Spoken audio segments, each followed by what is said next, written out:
So hello everyone, once again welcome back to my official YouTube channel. As you know that कि उत्तराखंड मुक्त विश्वविद्यालय के द्वारा 24 मार्च 2022 से एग्जामिनेशन डेट शीट जारी कर दी गई है final year and final semester के स्टूडेंटों के लिए। सो दैट्स वाई आज हम लेके आए हैं आपके लिए सैम्पल क्वेश्चन पेपर जो बीकॉम फाइनल ईयर स्टूडेंटों के लिए हैं। BCM 301 जिनका principle of marketing subject code है विपणन के सिद्धांत हिंदी में, और जो बीकॉम फाइनल ईयर के स्टूडेंट हैं उनके एग्जामिनेशन की जो डेट शीट आई आपने चेक कर ली होगी।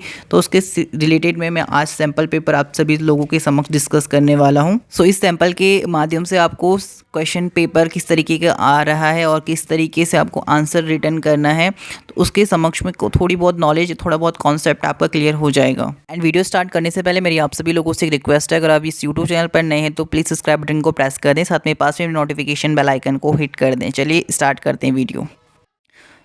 जैसे मैंने आपको प्रीवियस वीडियो भी इससे पहले जो क्वेश्चन पेपर का एग्ज़ाम पैटर्न है वो समझा दिया था, जिसमें आपकी 5 क्वेश्चन आते हैं सेक्शन ए में। आपके पास आई मीन टू से 80 मार्क्स का टोटल क्वेश्चन पेपर रहता है। 2 आवर्स आपके पास दिए जाते हैं, जिसमें आपके पास सेक्शन ए में 5 क्वेश्चन आएंगे एंड 1 क्वेश्चन आपका 20 मार्क्स का होगा, और 5 क्वेश्चन में से आपको 2 क्वेश्चन अटैम्प्ट करने होते हैं। एंड सेक्शन बी में आपके पास आएंगे 8 क्वेश्चन में से आपके जो हर क्वेश्चन का मार्क्स होगा वो 10-10 नंबर का होगा, और जिसमें से 8 में से आपको 4 क्वेश्चन अटैम्प्ट करने पड़ेंगे। So let's get started with the first question. Define the marketing and describe the modern concept of marketing. How does it different from earlier concept explain. Hindi में बताएं तो विपणन की परिभाषा कीजिए तथा विपणन की आधुनिक अवधारणा का वर्णन कीजिए। यह पुरानी अवधारणाओं से किस तरह या किस प्रकार से भिन्न है, आपको इसका पूरा व्याख्या करना है। फर्स्ट टर्म्स यहाँ पे डिफाइन के लिए बोला गया, तो डिफाइन में आपका फर्स्ट आएगा what is marketing and what do you know about a marketing. So here first of all you have to define a marketing terms, like a marketing is the process by which company create the value for a customer and build a strong customer relationship to capture value customer in return. Next again you have to explain the terms of marketing. After that you have to write down the definition according to different author. So you have to write down the definition according to the Philip Kotler, according to UK based Chartered Institution of Marketing CIM and AMA, and आपका American marketing association हो गया, and आपका जो different authors ने दी है marketing की definition you have to write down. Next आपको define कर सकते हैं इसमें मार्केटिंग के types and scope and characteristic of marketing, and to be make sure कि आपको पॉइंट वाइज आपको डिफाइन करने पड़ेंगे। नेक्स्ट आपको डिस्क्राइब करना है modern concept of marketing. As you know that the modern concept of marketing it's indicating that the whole business has to be seen from the side of the consumer. So first you have to fully describe all the modern concept of marketing. After that such as social concept and holistic concept and जिसके components से you have to must describe it. So next इसमें जो add on हुआ है how does it different from earlier concept explain करना है। So in this particular question you have to be describe between the old concept of marketing and the modern concept of marketing, and जिसमें आप explain कर सकते हैं आपका first consumer satisfaction हो गया, आपका इंटीग्रेटेड प्रोसेस हो गया, marketing as a social system हो गया, एंड आपका सिस्टमैटिक अप्रोच हो गया, एंड मार्केटिंग इंफॉर्मेशन सिस्टम हो गया आपका, एंड सोशल रिस्पॉन्सिबिलिटीज हो गया। You have to be described it. And coming up to the next question, what are the different steps involved in the buying process? Describe the role of influencer and the decision maker in the buying process. क्रय प्रक्रिया में सम्मिलित विभिन्न चरण कौन कौन से हैं? क्रय प्रक्रिया में प्रभावक और निर्णयकर्ता की भूमिका वर्णन करना है आपको। So as you already know that कि process of buying में 5 stages most important. First is problem recognition, second one is information gathering, third one is evaluating solution, fourth one is a purchase phase, and आपका fifth one is the post purchase phase. So you have to explain each one of single stage. Next इसी question में बोला गया है आपको describe करना है role of the influencer and the decision maker in the buying process, जिसमें आपका इंट्रोडक्शन आ गया एंड मैथोलॉजी आ गया, रिजल्ट एंड डिसीजन आ गया, फिर इसके कंपोनेंट्स आ गया, the main result of the survey and the discussion and recommendation, and fourth आपका लास्ट बट नॉट लीस्ट आपका कंक्लूजन आ गया। So you have to explain point by point, otherwise आपको 20 मार्क्स नहीं मिलेंगे। So coming up to our third question, explain the stage in the product life cycle What is the significance of product life cycle in the marketing mix and the product planning and the development? Explain it. उत्पाद के जीवन चक्र में चरणों की व्याख्या कीजिए।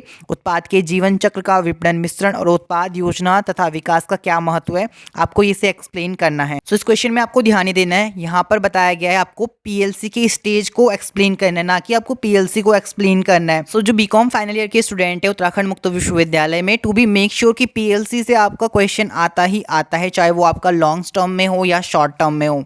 PLC का जो कॉन्सेप्ट है आपको कंप्लीटली रीड करना है, सारे कॉन्सेप्ट आपको क्लियर करने हैं उसके, चाहे उसका क्वेश्चन लॉन्ग में आए तो आपको लॉन्ग में भी डिफाइन करना पड़ेगा एंड शॉर्ट में आए तो आपको शॉर्ट में भी 10 मार्क्स में उसे डिफाइन करना ही पड़ेगा। इन दिस क्वेश्चन आपको यहाँ पे स्टेज को डिफाइन करना है पीएलसी का। जस्ट आपको टाइम वेस्ट नहीं करना है कि आप वहाँ पीएलसी डिफाइन करने लगे। आपको 4 स्टेज हैं जो पीएलसी की, लाइक आपका इंट्रोडक्शन स्टेज हो गया, ग्रोथ स्टेज हो गया, मेजॉरिटी स्टेज हो गया एंड लास्ट आपका डिक्लाइन स्टेज है। तो आपको वो उन सभी स्टेज को स्टेप बाय स्टेप आपको एक्सप्लेन करना है एंड मेक श्योर कि आपको उसके एग्जाम्पल भी देना है एंड उसको आपको डायग्रामेटिक रिप्रेजेंटेशन भी देना है पीएलसी डायग्राम का। नेक्स्ट इस क्वेश्चन में बताया गया significance of product life cycle in the marketing mix in the product planning and development, और इसे आपको एक्सप्लेन करना है। जहाँ पे आप सिग्निफाई से कर सकते हैं कि the product life cycle is also a useful framework for describing the typical evolution for the marketing strategy over the stage of product life cycle.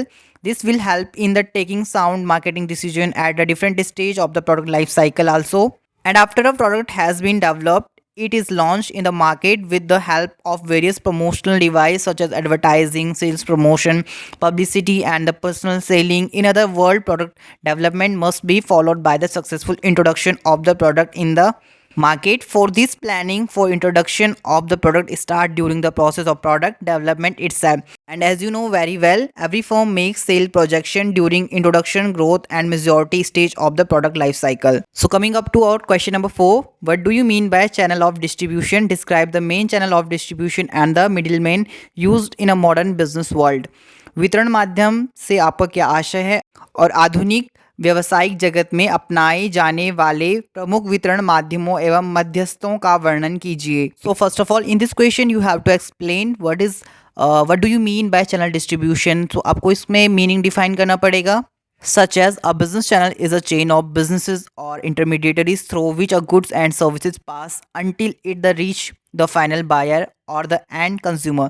Distribution channel can including wholesaler and retailer, distributor and even the internet. And in fact, distribution channel are the part of downstream process answering the question, how do we get our product to the consumer? This is like in contrast to the upstream process also known as the supply chain, which answer the question who are our suppliers.